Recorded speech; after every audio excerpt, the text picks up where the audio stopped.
a 7.9 earthquake rocks China. Today on Global Pulse, we look at how... Stay informed about the earthquake in China's Sichuan province. After the Chinese earthquake which struck on Monday, and of course Cyclone Nargis, one of the worst tropical storms to have hit Myanmar, with over 1 lakh people feared dead. But what caused such extensive damage? Environmentalists say Mumbai faces a similar danger as the city has lost considerable mangrove cover.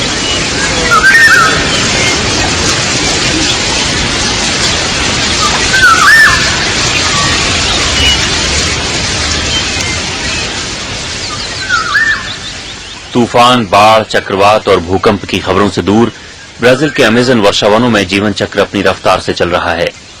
हजारों तरह के जीव, सांप, बिच्छू, मेढक, रंग बिरंगी चिड़ियां, मछलियां, कीट पतंगे, जानवर, लाखों किस्म की वनस्पतियों और इंसानों को ये जंगल जीवन देते हैं।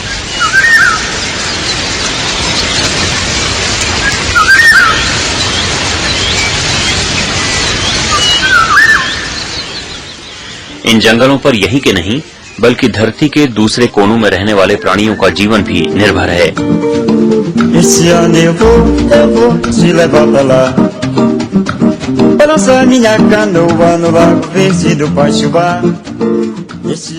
पिछले लगभग 20 वर्षों से वैज्ञानिक इन जंगलों और वातावरण के बीच के संबंध का अध्ययन करने में लगे हुए हैं। एमेजोनिया राज्य के मनाउस शहर से 84 किलोमीटर दूर घने जंगलों के अंदर 54 मीटर ऊंचे एक टावर में मशीनें लगाकर इस संबंध का अध्ययन किया जाता है और वैज्ञानिक अब उस प्रक्रिया को समझ चुके हैं जिसके जरिए अमेजन के जंगल बारिश करवाते हैं। ओके, ओब्रिगाडो। अब इन घने जंगलों के बीच में हम उस जगह पहुंच गए हैं जहां पास में मुझे पेड़ों के उस पार लंबा सा टावर दिख रहा है। Okay, thank you. ऊपर से सबसे ऊपर जो पहुंचे हुए सज्जन, उन्होंने बताया कि ऊपर जगह है, कम से कम 4-5 लोग वहां बैठ सकते हैं, तो हम जा रहे हैं। बिल्कुल एक एल्यूमिनियम की सीढ़ी पर चढ़ना है और चारों तरफ जंगल, जमीन जो है वो पीछे छूटती जा रही है और उसके साथ साथ ये रिकॉर्ड करना थोड़ा सा मुश्किल जरूर है, लेकिन असंभव तो शायद कुछ भी नहीं होता।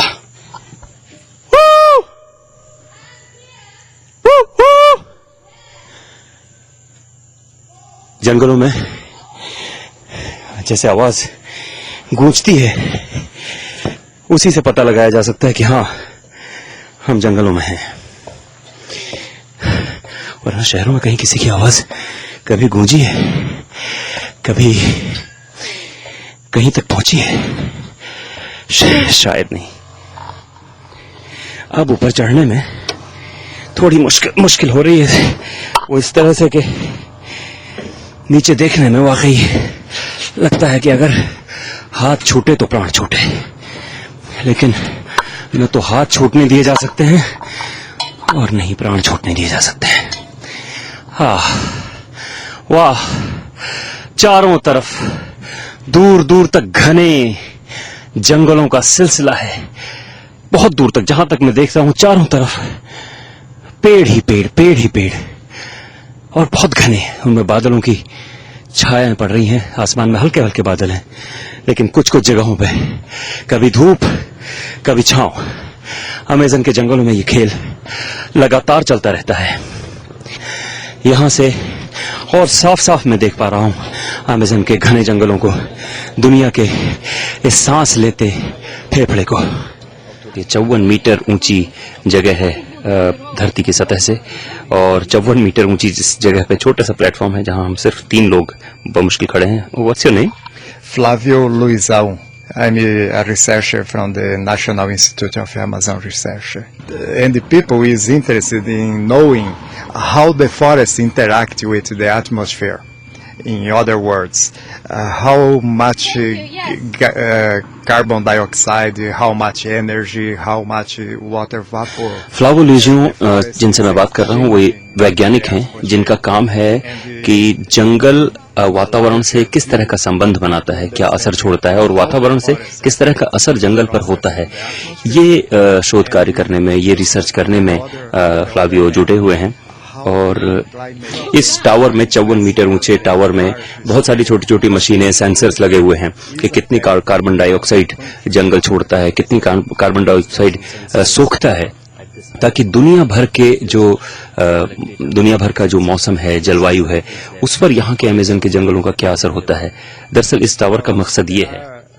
10 years ago, we already knew that the forest was contributing to the formation of clouds and rains. But we didn't know. अपने शोध के आधार पर अभी इन्होंने बताया कि वाकई अब वैज्ञानिक इस नतीजे पे पहुंचे हैं कि इन जंगलों से बरसात होती है।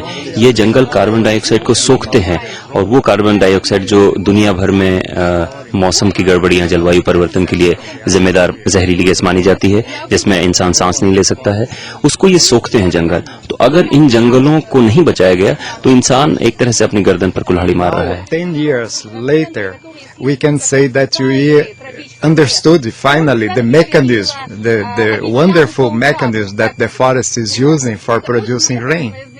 And at the same time, Amazon के वर्षा वनों में 54 मीटर ऊंचे एक टावर पर खड़े होकर चारों तरफ ऐसा लगता है कि जैसे दुनिया कितनी हरी भरी है, सब कुछ कितना शांत और उदार और स्वच्छ है। लेकिन ये एक छलावा है। इन्हीं जंगलों के बीच में ऐसे बीज मौजूद हैं जिनसे हत्या होती है, जिनसे लोगों को उनके घरों से निकाला जाता है। यही जंगल हैं जो जड़ हैं उस लालच की, उस पैसा कमाने की जो होड़ है, जिसकी वजह से यहाँ बसे हुए लोगों को उनके घरों से निकाल दिया गया है। All people who arrive in Amazonia and think, wow, how a place can be so diversity, how you can find so many different people, animals, plants, rivers and जो भी आदमी पहली बार अमेज़न इलाके में पहुंचता है तो ये देखकर अवाक रह जाता है कि आखिर प्रकृति में इतनी विविधता कैसे हो सकती है। इतने अलग तरह के लोग, इतनी तरह के जंतु, पेड़ पौधे और नदियां, लाखों लाख तरह के पेड़। लेकिन सच ये है कि अब ये जंगल काटे जा रहे हैं। अमेज़न के इन जंगलों में आने से पहले ब्राजील के सौ पालो शहर में मेरी मुलाकात हुई पत्रकार मारिया जुल्मिरा से। मारिया 1990 से पर्यावरण पर डॉक्यूमेंट्री फिल्में बनाती रही हैं। उन्होंने बताया कि अमेज़न के जंगलों के विनाश के लिए क्या-क्या किया जाता है। The last report that I produced there was about how the illegal things became legal in Amazonia. And we tried to show आखिरी बार मैंने जो रिपोर्ट की उसमें हमने दिखाया कि किस तरह अमेज़ोनिया में गैर कानूनी चीजों को कानूनी जामा पहना दिया जाता है, कैसे नगर पालिकाएं बना दी जाती हैं, कैसे लोग जंगलों में दखल करते हैं और जमीन पर मालिक होने का प्रमाण पत्र हासिल कर लेते हैं। अमेज़ोनिया में जो कुछ हो रहा है उसका अध्ययन बहुत ही दिलचस्प है।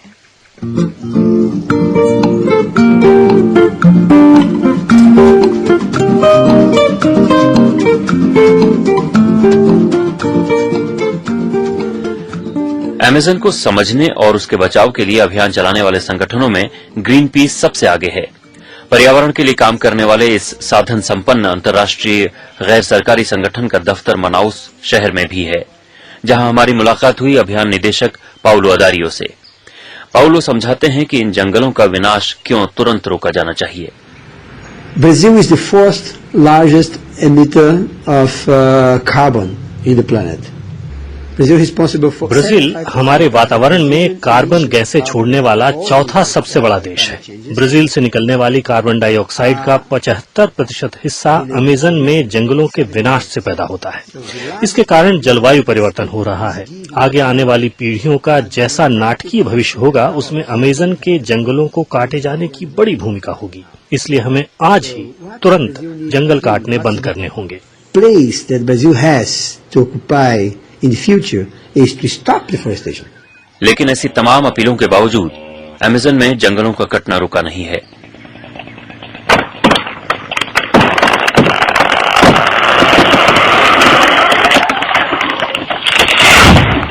एक पेड़ कटने का अर्थ सिर्फ एक पेड़ कटना नहीं होता, उस पेड़ पर निर्भर हजारों जीवों का जीवन इससे नष्ट होता है।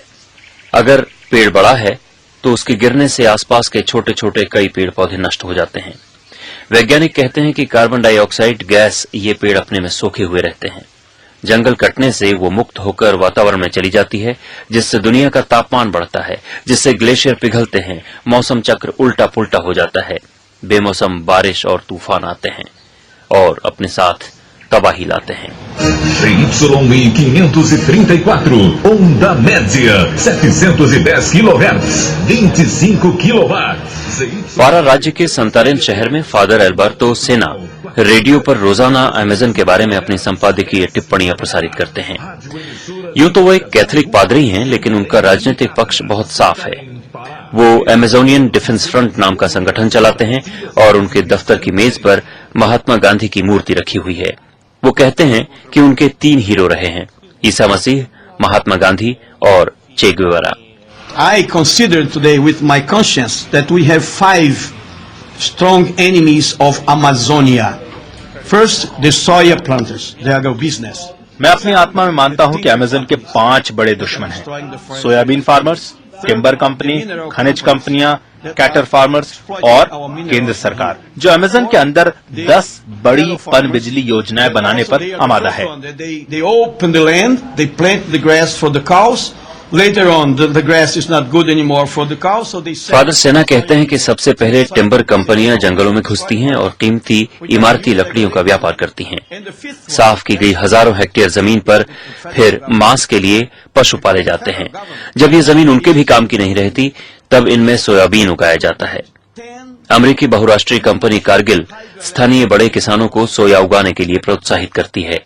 Our main target was Cargill, because Cargill हमारा मुख्य निशाना कारगिल है। वो 2000 में यहाँ आया और नदी पर विशाल पोर्ट बनाया, जिसे मैं नदी वाला राक्षस बोलता हूँ।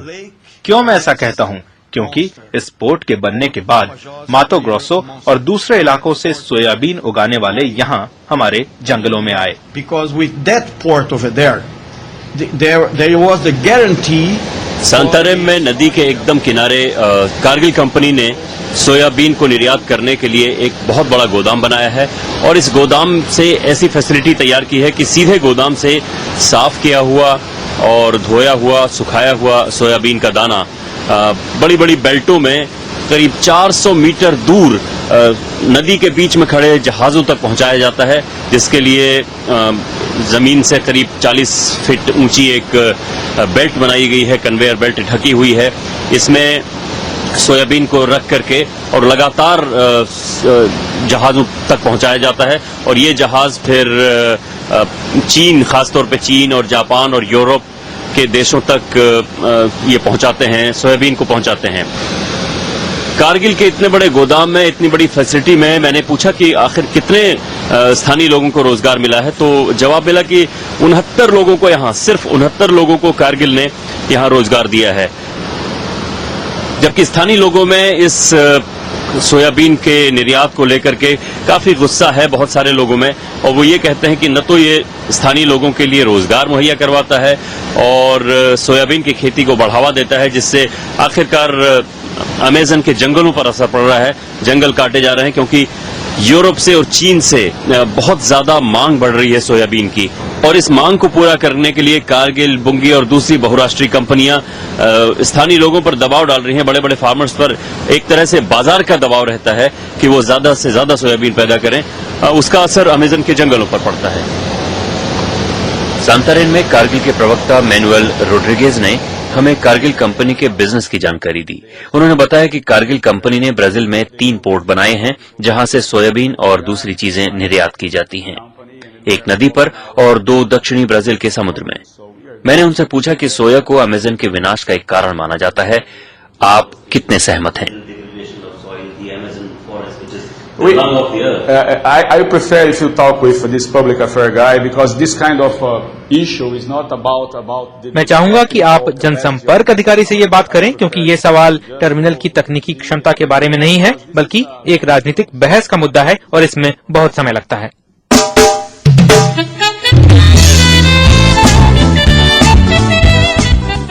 लेकिन ये देखना जरूरी था कि सोया की जो फसल इतनी विवादास्पद हो चुकी है, उसे उगाने वाले क्या सोचते हैं।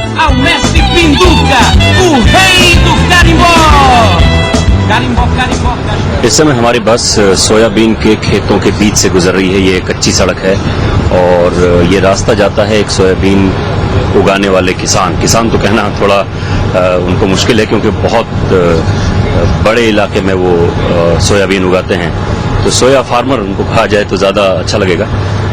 दोनों तरफ सोयाबीन की फसलें हैं और इन फसलों के बाद दूर जंगल भी दिखते हैं और ये बिल्कुल साफ पता चलता है कि जंगलों को, जब ये सोयाबीन की फसल यहाँ उगाई गई होगी, उससे पहले जंगलों को बड़े पैमाने पर यहाँ काटा गया होगा, जमीन को समतल किया गया होगा और इस तरह धरती के इस फेफड़े पर एक और दांत गड़ा दिया गया।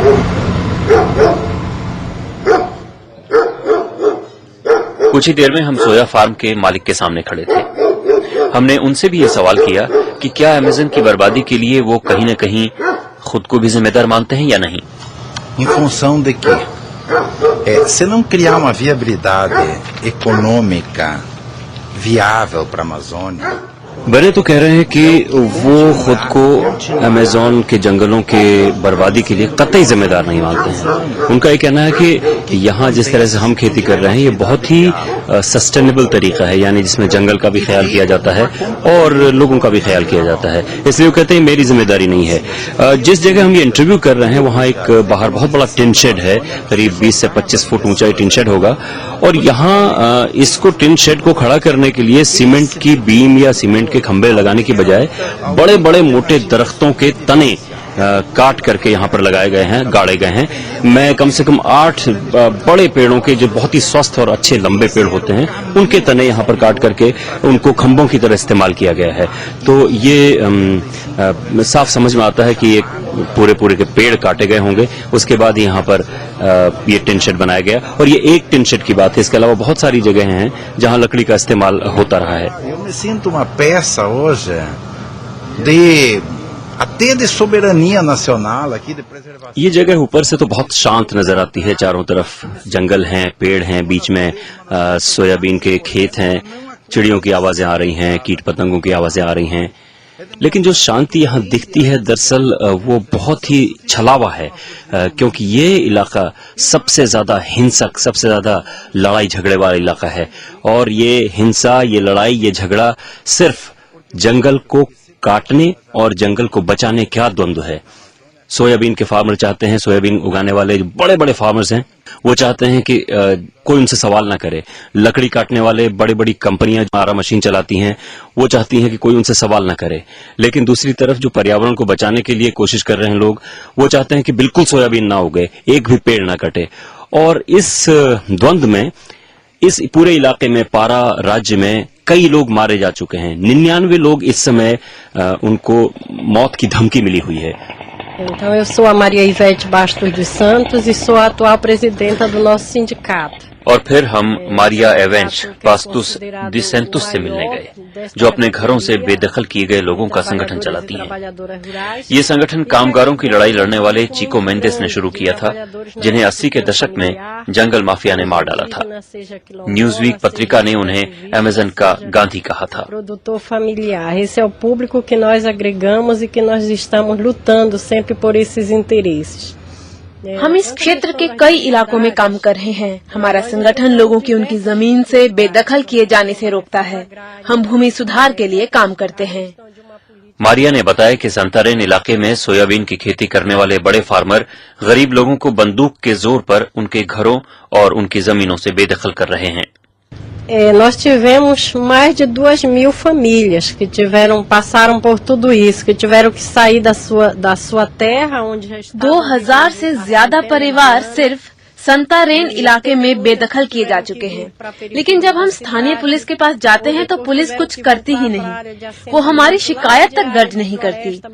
आखिरकार हमने केंद्र सरकार से शिकायत की और वहाँ से हमें कुछ मदद जरूर मिली है। E essas pessoas estão bastante marginalizadas, muito distante. outras ocuparam as comunidades. इसी घटना के बाद मारिया को भी हथियारबंद पुलिस का संरक्षण दिया गया।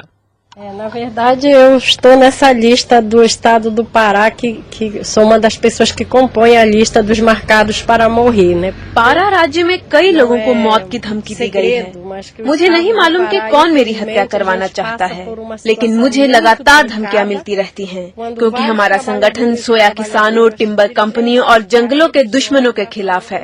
Pensar só em mim, eu tenho que pensar em tantas lideranças sindicais que precisam fazer a luta, que nós precisamos lutar pela superação da desigualdade social. इस आंदोलन के सभी नेताओं का जीवन खतरे में है।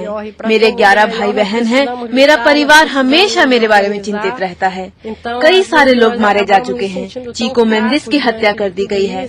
मैं चाहती हूँ कि ऐसा न हो और मैं इस बारे में चिंतित भी हूँ, लेकिन मैं मरने को तैयार हूँ। Ajudar a combater tudo isso, porque enquanto não houver punição, não houver uma política clara para combater esse grande... green peas के पाउलो इदारियो कहते हैं कि अब विकास का एक नया मॉडल तलाशना होगा, क्योंकि जंगलों का कटान करके विकास करने का मॉडल फेल हो चुका है।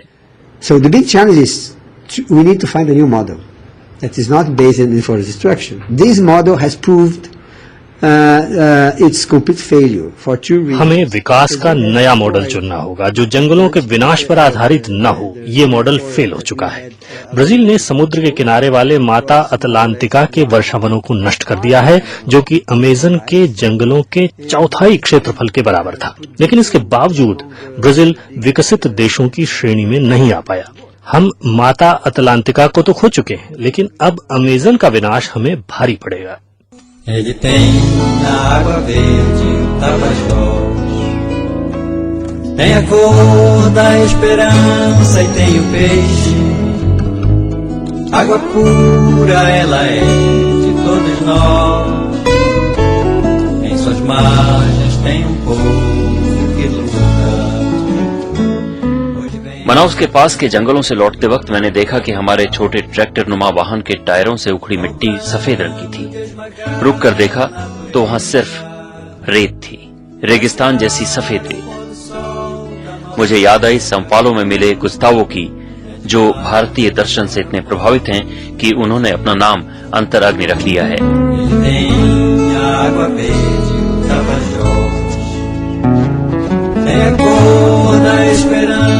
The most important thing is that I'm a geologist and I want to make people aware about the soil in Amazon. After you took off the forest, you just have... मेरा नाम अंतराग्नि है और मैं पेशे से भूगर्भ शास्त्री हूँ। मैं सिर्फ ये कहना चाहता हूँ कि प्राचीन काल में दक्षिण अमेरिका और अफ्रीका मिले हुए थे, फिर दोनों महाद्वीप अलग हुए। इसलिए ब्राजील में सहारा के रेगिस्तान का ही विस्तार है। अमेजन के जंगलों में मिट्टी की ऊपरी परत के नीचे सिर्फ रेत ही रेत है। अगर जंगल कट जाएंगे तो सहारा जैसा मरुस्थल यहाँ भी हो जाएगा। Eu sou a grande floresta, eu vim me apresentar. Às vezes fico tão triste com devastação do lugar. Sim, floresta amiga, floresta do Tapajós. Burma में तबाही मचाने वाला नरगिस नाम का चक्रवात हो, या चीन का भूकंप, या फिर भारत और पाकिस्तान में पहले आई तमाम प्राकृतिक विपदाएं, इन विपदाओं के शिकार होने वाले लोगों को शायद ही एहसास होगा कि हजारों हजार किलोमीटर दूर अमेजन के जंगलों का विनाश कहीं न कहीं खुद उनके विनाश का भी कारण है। Sim, floresta amiga, floresta do Tapajós. Queremos preservação, proteger pra nova geração. Olá, meus ribeirinhos, não aceite isso não. Se vocês me destruírem, mais tarde chorarão.